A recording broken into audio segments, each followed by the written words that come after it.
शंकर भगवान का डमरू। मेहंदीपुर गांव में हरिदास नाम का एक पुजारी रहता था। हरिदास के 2 बच्चे थे, छोटू और मुन्नी। दोनों ही महाशैतान थे। पापा, मुन्नी ने मेरे कच्चे की जेब काट कर मेरे पैसे चुरा लिए। इस जेब कतरी से मेरे पैसे वापस दिलाओ। नहीं, मैं नहीं दूंगी। कल जब मैं सो रही थी तो इसने मेरी चोटी काटी थी। देखिए मेरी कटी हुई चोटी। अपनी चोटी फेविकोल से दोबारा चिपका ले। अरे चुप करो तुम दोनों बदमाश, सोने ही नहीं देते मुझे। अम्मा तो तुम्हारी मर गई और तुम दोनों नालायकों को मेरे ऊपर छोड़ गई। जाकर सो जाओ वरना लगाऊंगा दोनों को थप्पड़। हरिदास ज्यादातर बीमार रहता था। वो गांव के मंदिर में बैठा रहता। कोई मंदिर में पूजा करने आता तो वो पूजा पाठ संपन्न करा देता। बदले में लोग उसे खाने पीने का सामान या थोड़े बहुत पैसे दे देते। इसी से उसके परिवार का खर्चा चलता। उसी गांव में एक बूढ़ा आदमी अपनी बूढ़ी पत्नी के साथ रहता था। दोनों की कोई औलाद नहीं थी, इसीलिए दोनों बहुत दुखी रहते थे। गांव के पुजारी से हमारे यहाँ हवन करा लो, क्या पता भगवान का कुछ चमत्कार हो जाए और हमें औलाद मिल जाए। तू पागल हो गई है क्या? इस उम्र में हमें औलाद कैसे नसीब हो सकती है? मैं जैसा कह रही हूँ वैसा करो। मरने से पहले बस ये अंतिम प्रयास है।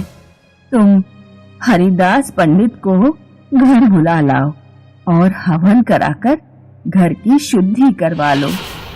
उधर उस रात हरिदास की तबीयत बहुत बिगड़ रही थी। वो अपने बच्चों को बुलाता है।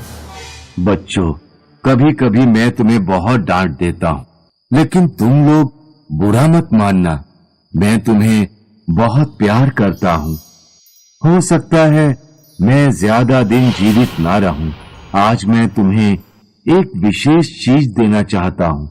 हरिदास अपने बच्चों को तकिया के नीचे से एक डमरू निकाल कर देता है। अरे वाह, डमरू! हाँ, एक डमरू, लेकिन ये कोई साधारण डमरू नहीं है। तुम्हारी माँ के पिता यानी तुम्हारे नाना भगवान शिव के बहुत बड़े भक्त थे। ऐसा बताते हैं कि भगवान शिव ने एक दिन उन्हें दर्शन दिए और उन्हें ये डमरू दिया। इसे बजाते ही जो भी आसपास के जानवर इसकी आवाज सुनेंगे वो तुम्हारे पास चले आएंगे। वे जानवर तुम्हारा कहना मानेंगे। तुम उनसे कोई भी काम करा सकते हो। ये डमरू मुसीबत में तुम्हारे काम आएगा, लेकिन इसका गलत इस्तेमाल मत करना। अब तुम दोनों सोने जाओ। अगले दिन सुबह ही बूढ़ा आदमी हरिदास को अपने घर बुलाकर ले जाता है। पंडित जी, जरा हमारे घर हवन कर दीजिए। हरिदास जब हवन कर रहा था तो अचानक उसके पेट में दर्द उठा। हरिदास जमीन पर गिर पड़ता है। अरे क्या हुआ पंडित जी? काका, लगता है मेरा अंतिम समय आ गया है। हो सके तो मेरे बच्चों को पाल लेना। इतना कहकर हरिदास मर जाता है। बूढ़ी औरत और आदमी हरिदास के बच्चों को अपने घर ले आते हैं। छोटू और मुन्नी के आते ही उनके सूने जीवन में खुशहाली आ गई। वे उन्हें अपने हाथों से खाना खिलाते और उनके साथ खेला भी करते। एक दिन जब बूढ़ा आदमी खेत से लौट रहा था तो रास्ते में एक सांप उसके पैर में काटकर भाग गया। बूढ़े ने तुरंत अपना कुर्ता फाड़कर पैर पर कस के बांध लिया ताकि जहर पूरे शरीर में ना फैले। बूढ़ा आदमी किसी तरह घर तो पहुंच गया, लेकिन घर पहुंचते ही बेहोश हो गया। दादी जल्दी आओ, देखो बाबा को क्या हो गया।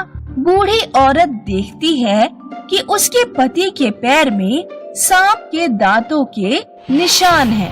हाय राम, तुम्हारे बाबा को सांप ने काट लिया। आप चिंता मत करिए, मैं शिव जी के डमरू से अभी सब कुछ ठीक कर देता हूँ। छोटू डमरू बजाता है तो जंगल के कई सारे सांप रेंगते हुए उनके आंगन में आ जाते हैं। गांव वाले भी देखने लगे कि क्या तमाशा हो रहा है। तुम में से जिसने भी मेरे बाबा के पैर में काटा है, वो तुरंत बाबा के पैर से अपना जहर वापस चूस ले। एक सांप तुरंत बूढ़े आदमी के शरीर से जहर वापस चूस लेता है। कुछ देर में बूढ़े आदमी को होश आ गया। गांव वाले ये चमत्कार देखकर चौंक जाते हैं। अब गांव में अगर किसी के भी सांप काटता तो वो सीधा छोटू के पास दौड़ा चला आता। छोटू डमरू बजाकर सांप को बुलाता और जहर वापस चुसवा देता। इस तरह छोटू ने शिव जी के डमरू से गांव के कई लोगों की मदद की। गांव में नीरू नाम का एक सपेरा रहता था। पहले अगर सांप किसी को काटता तो लोग नीरू के पास ही भागते थे, लेकिन अब लोगों ने नीरू को पूछना ही बंद कर दिया था। जब से उस पागल लड़के छोटू ने लोगों का इलाज करना शुरू किया है, तब से मुझे तो कोई पूछ ही नहीं रहा। अगर मैं उसका डमरू चुरा लूं तो मेरा काम बन जाए। मैं सांप को बुलाकर उस लड़के को ही सांप से कटवा दूंगा। एक रात बूढ़े आदमी के घर जब सब सो रहे थे तो नीरू उनके घर में घुस जाता है और शिव जी का डमरू चुराकर भाग जाता है। नीरू अपने घर ले जाकर डमरू बजाता है तो उसके पास कई सारे सांप आ जाते हैं। जाओ, उस लड़के छोटू को काट लो, वो जिंदा नहीं बचना चाहिए। लेकिन कोई भी सांप नीरू का कहना नहीं मानता। वे सभी नीरू की तरफ बढ़ने लगते हैं। अरे अरे अरे अरे अरे, ये क्या हो रहा है? सांप नीरू को काट लेते हैं। अगले दिन गांव के लोग नीरू को मरा हुआ पाते हैं। वे समझ जाते हैं कि नीरू ने छोटू के पास से शिव जी का डमरू चुराया और उसी का परिणाम उसे भुगतना पड़ा। तभी तो कहते हैं किसी भी चीज का गलत इस्तेमाल नहीं करना चाहिए। जो दूसरों के लिए गड्ढा खोदता है वो उसमें स्वयं ही गिरता है। शिवपुर गांव में रूपा अपने माता पिता के साथ रहती थी। रूपा के पिता भानु सिंह गेहूं की खेती किया करते थे। उनके घर एक बैल था जिसे वो लोग भोला कहकर बुलाते थे। रूपा भोला को अपने भाई की तरह प्यार करती थी। माँ, भोला के लिए चारा डाल दो, बेचारा कब से भूखा है। रूपा के पिता भगवान शिव के भक्त थे।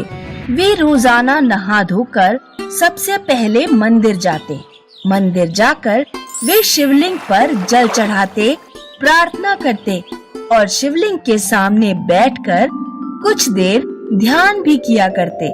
गांव के कुछ लोग भानु सिंह की श्रद्धा का मजाक उड़ाया करते थे। अरे भानु सिंह, ये क्या औरतों की तरह रोजाना मंदिर भागते रहते हो और पागलों की तरह मूर्ति के सामने बैठे रहते हो?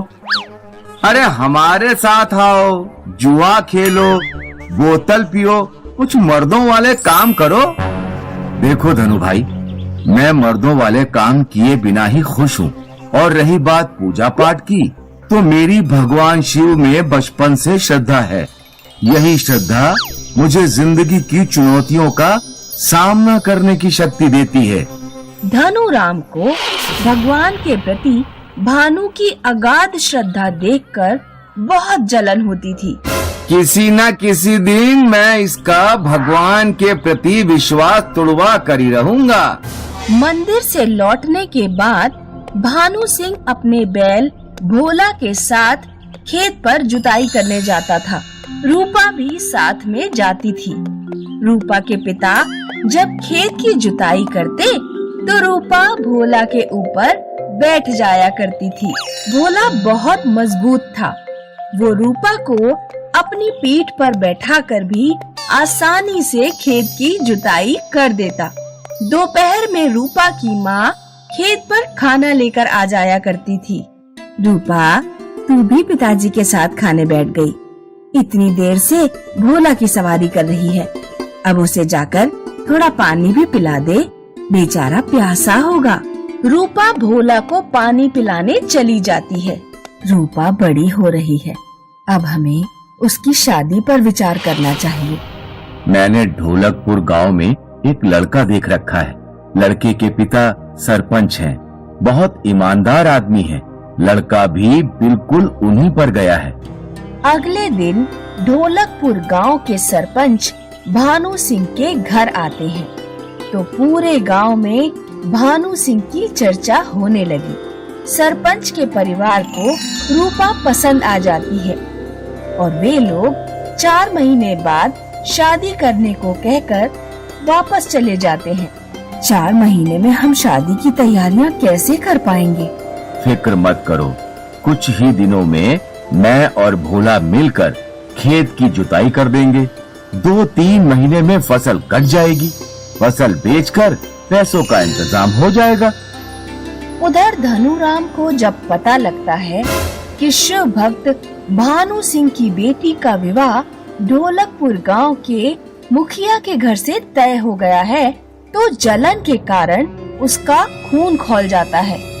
भोला बैल को उस घर में सब लड़के की तरह प्यार करते हैं। उसका काम तमाम कर दूं तो इसकी भक्ति का भूत उतरेगा। उस रात धनुराम चोरी छुपे भानु के घर में घुस जाता है और भोला को जहर मिली रोटी खिला देता है। अगले दिन रूपा जब सोकर उठी तो वो देखती है कि भोला जमीन पर गिरा हुआ है। मम्मी, पापा, देखो भोला को क्या हो गया। भानु और उसकी पत्नी भोला को अपने बेटे की तरह प्यार करते थे।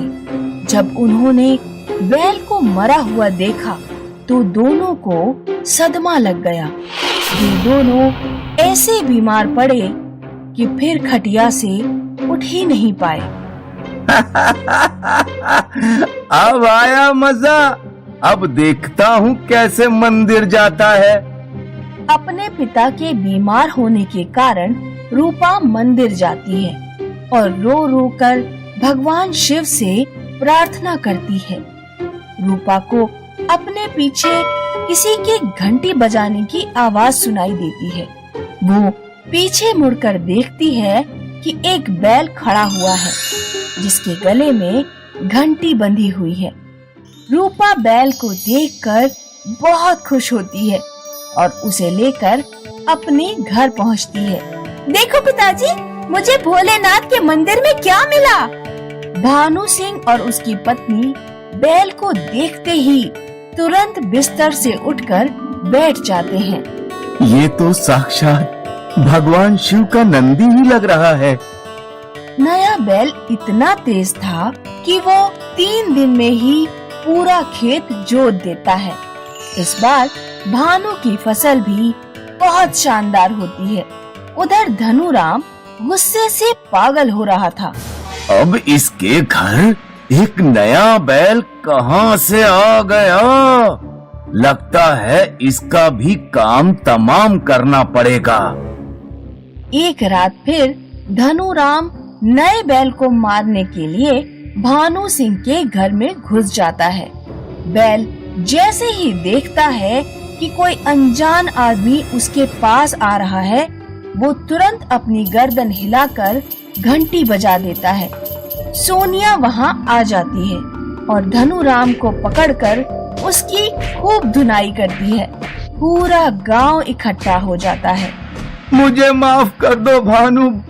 भगवान के प्रति तुम्हारी श्रद्धा देखकर मैं ईर्ष्या से पागल हो गया था। तुम्हारे भोला को मैंने ही मारा था, लेकिन अब मैंने अपने कर्मों का फल भुगत लिया। मैं समझ गया कि मेरे बुरा चाहने से किसी का बुरा नहीं हो सकता। होता वही है जो भगवान चाहता है। इस बार मैं तुझे माफ कर देता हूँ, लेकिन ऐसी गलती दोबारा मत करना। तुम्हारा दिल बहुत बड़ा है भानु सिंह। धनु सिंह सुधर जाता है।